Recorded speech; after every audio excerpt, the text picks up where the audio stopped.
हैं रमेश ठाकुर, वरिष्ठ पत्रकार हैं दिल्ली से। देश की सियासत की नब्ज को, उत्तर प्रदेश को वो दिल्ली से बैठकर देखते हैं। अशोक जी, 7 चरणों का चुनाव संपन्न हो गया है। जहां एक जब नारा लगता था हर हर मोदी घर घर मोदी, अब की बार कैसा है माहौल? बिल्कुल सही है।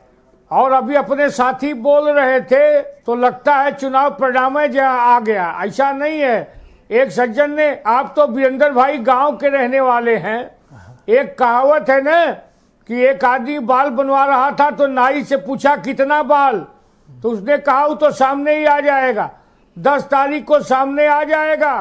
फिर घर घर मोदी, हर हर मोदी हुआ है। उत्तर प्रदेश में हमने विकास किया है। उत्तर प्रदेश में कोरोना संक्रमण काल में जब अखिलेश यादव ट्वीट करके जनता के साथ चीट कर रहे थे तो हम लोग उस समय जनता की सेवा कर रहे थे, अन्न दे रहे थे, लोगों की सहायता कर रहे थे। उसका परिणाम हमें मिला है। गरीबों को मकान दिए, परिणाम मिला है। हमने जो योजनाएं उत्तर प्रदेश में लागू की उसका परिणाम मिला है। और योगी जी की सरकार बनेगी बनेगी बनेगी, ये तय है। ये जो आपने साढ़ छोड़ दिया खेतों में और ये जो पेट्रोल बढ़ गया दाम, ये सब कौन दिया? ये किसने दिया? देखिए, आपको बता दें कि निश्चित तौर पे ये सवाल आपका बहुत बढ़िया है, क्योंकि आप गांव से जुड़े हैं। मेरा ये मानना है कि अभी इस बार मोदी जी ने कहा कि इस बार सरकार आएगी तो इसका भी निदान हम कर देंगे।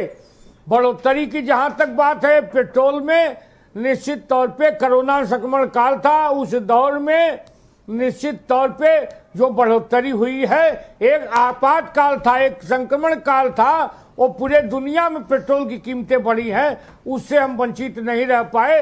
लेकिन उस पर भी हम निश्चित तौर पे कारगर कदम उठाएंगे सरकार आने पे।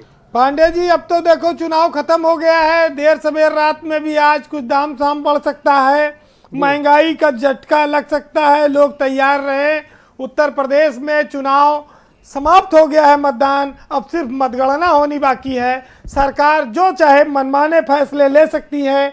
अगर दाम बढ़ते हैं, महंगाई बढ़ती है, तो ये माना जाएगा कि चुनाव का इंतजार था, आप रुके थे इसीलिए कि जैसे चुनाव खत्म हो हम इसकी भरपाई करें। क्योंकि लोग आशंका जता रहे हैं, अंतर्राष्ट्रीय बाजार में तेल की कीमतें बढ़ गई हैं और आप देर सवेर इस पर महंगाई का डंडा लोगों की ऊपर चल सकता है। क्या मानते हैं आप? अब तो आप खुल के बोलिए, अब तो कोई वोट आपका प्रभावित नहीं होने वाला है।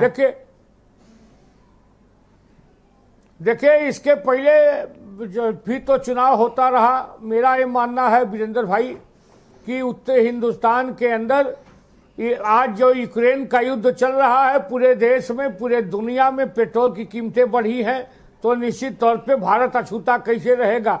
लेकिन निश्चित है कि हम चुनाव को ध्यान में रख के नहीं करते। हर प्रदेश में कहीं न कहीं चुनाव रहता है। हमारी जब कोई योजना आती है तो विपक्षी कहते हैं फला चुनाव को प्रभावित करने के लिए है। हम किसी को प्रभावित करने के लिए नहीं, बल्कि हिंदुस्तान बनाने के लिए आए हैं। निश्चित तौर पे हम इस पर कार्रवाई करेंगे और निश्चित निगाह लगाए रखेंगे। अच्छा, ये बात आ रही है कि समाजवादी पार्टी ने दावा किया कि वो बहुमत की सरकार बनाने जा रही है। आपकी सरकार थी, एंटी इनकम्बेंसी थी, आपके नेताओं को बड़ी मेहनत करनी पड़ी, प्रधानमंत्री को बनारस में रुकना पड़ा, रोड शो करना पड़ा, मुख्यमंत्री लगे रहे, कितनी सफलता मिली?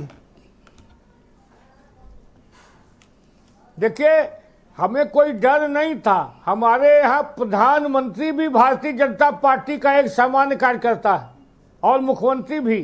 किसी भी चुनाव में प्रधानमंत्री जी हम लोगों को ऊर्जा देते हैं, जितनी मेहनत करते हैं, योगी जी जितनी मेहनत करते हैं, हम कार्यकर्ताओं का उत्साहवर्धन होता है। मेरा ये मानना है कि कहीं कोई भय नहीं था। अखिलेश यादव जी 4 साल तो खाली ट्वीट करते रहे, हम वैक्सीन लगाते रहे और वो हल्ला मचाते रहे कि अरे बाप रे बाप, भाजपा की वैक्सीन लगवाएंगे। तो उसका परिणाम उनको भी मिला है, उसका अच्छा परिणाम हमको भी मिला है। ये परिणाम सामने आएगा। रमेश जी बैठे हमारे साथ, दिल्ली से जुड़े हैं। रमेश जी, आपके पास आऊंगा मैं सीधे। उत्तर प्रदेश में 7 चरणों का चुनाव संपन्न हो गया। सारे लोग एग्जिट पोल की ओर जा रहे हैं। उत्तर प्रदेश और देश की जनता ये जानना चाहती है कि किसकी सरकार बनेगी।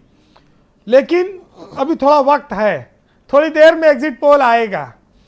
इससे पहले आपका एनालिसिस क्या कहता है कि उत्तर प्रदेश के मतदाता किसको अपना आशीर्वाद देने जा रहे हैं? देखिए बीरेन जी,